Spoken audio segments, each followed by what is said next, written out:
Hindi mo masasabing cheap or mumurahing laptop lang yung Neo. Talagang premium siya. Ito ang bagong MacBook Neo ng Apple.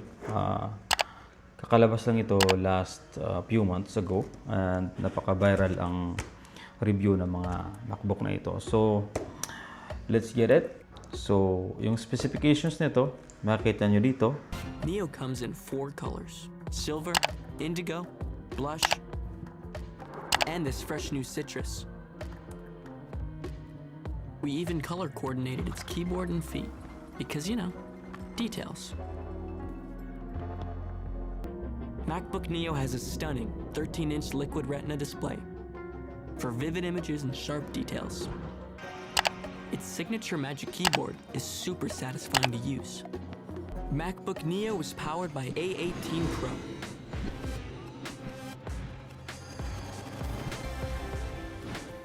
So it wakes fast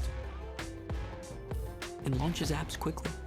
And the model with Touch ID allows you to instantly unlock your Neo, sign into apps, and pay for stuff with just a finger. To make it easy to connect and to charge, we built in 2 USB-C ports and a headphone jack.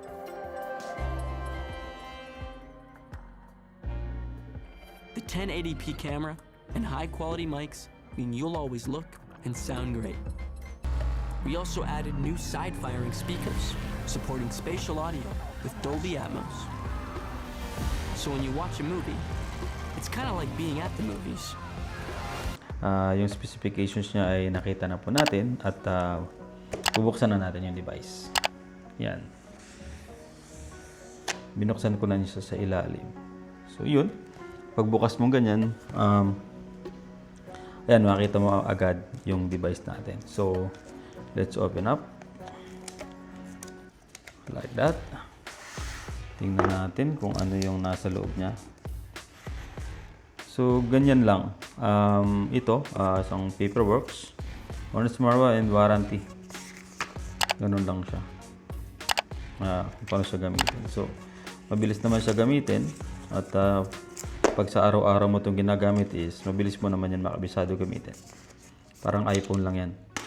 So sa loob mayroon siyang charger. Ito.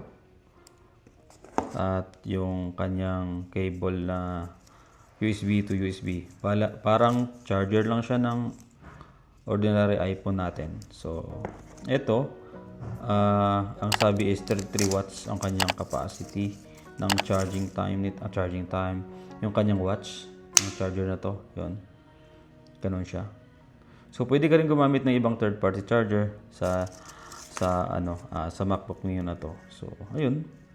Madali lang, para lang siyang charger ng cellphone. Diba? That's it. Ito lang yung kanyang sa box. Ang laman ng box niya.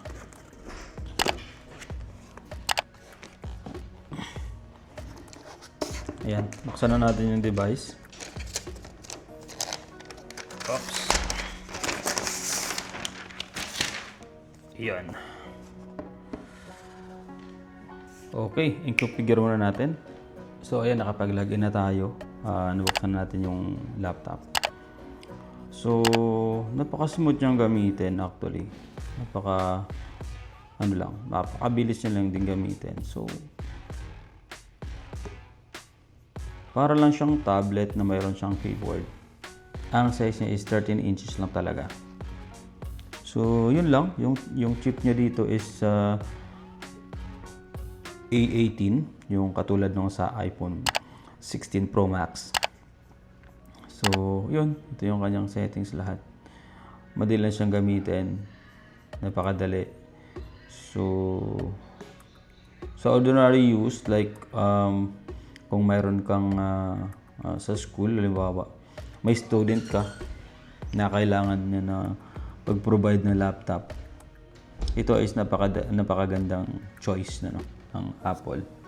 Ayan. Maliit lang siya, 13 inch. Ayan. Sa likod ng hinges niya is ganyan. Sa harapan naman is ganito lang. Yung pagbubukasan lang dito. Sa likod naman is ganito lang, simple lang. Ayan, ganyan. Sa gilid dito is mayroon siyang speaker. Napakalakas ng speaker na to. Na-testing ko na yan. At sa kabila naman, mayroon lang siyang dalawang USB Type-C. Tapos headset jack at 3.5 and speaker din. So, ganun lang siya kasimple. Ayan. Yun. Sa quality naman, sa quality build, solid, ano siya, aluminum lahat. Aluminum chassis body. So, ramdam na ramdam mo yung talagang mahawakan ng MacBook. Hindi mo masasabing cheap or mumurahing laptop lang yung Neo. Talagang premium siya. Ang kagandahan lang dito, nasa ecosystem siya lahat ng iOS. Kung mayroon kang iPhone, mayroon kang iPad, lahat ng account mo, nandun na lahat sa isang account lang din. So, ma-access mo sila lahat. Mas mabilis. Kung mga may lumang files ka doon, ma-access mo agad dito. Maganda. Yung keyboard niya is okay lang. Sa akin, okay lang. Pero, ang lock lang dito sa keyboard niya is wala siyang ilaw, wala siyang backlight. Sa sound quality naman, na-testing na rin natin to. Something so loud of the ordinary. I want you laying me down to a dead and buried. Yun, medium lang yung settings na yun. Pero lakasan natin ng unti. Volume natin. I'm on the edge of your Yan na yung pinakamalakas na volume niya. the angels up in the clouds. I just Ito yung medium. Tapos yung pinaka-low. Or wala na. Yan. Mute. Meron siya dito. sanctuary Napakalakas ng speaker niya. Yan o. with your touch. Oh Lord, return me to dust. Maganda siya actually.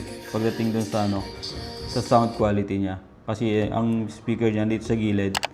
Andito sa dalawang gilid na to. So para bang kumakalat siya agad. Magandang tunog. Magandang sound quality nito. Ayun. Total, nabuksan na naman natin to. Na-testing natin tong MacBook Neo. You decide. Siguro magandang options to sa mga students. Sa mga balak na kumuha ng bagong laptop. The best ito. Sa editing, hindi siya ganun ka-recommendation. Kailangan kumuha ka ng pang-editing talaga. Or else, kumuha ka ng gaming laptop sa editing. Mas malakas. Ito, okay to sa daily activities mo, office activities, business, travel. Maganda to. Handle nito yung yung mga light editing lang like Photoshop, Lightroom, Premiere, mga clip lang na hindi naman masyadong sobrang mahaba, na wala naman masyadong maraming trabaho. So, that's it for our videos today. New MacBook Neo. Thank you for watching. Bye bye.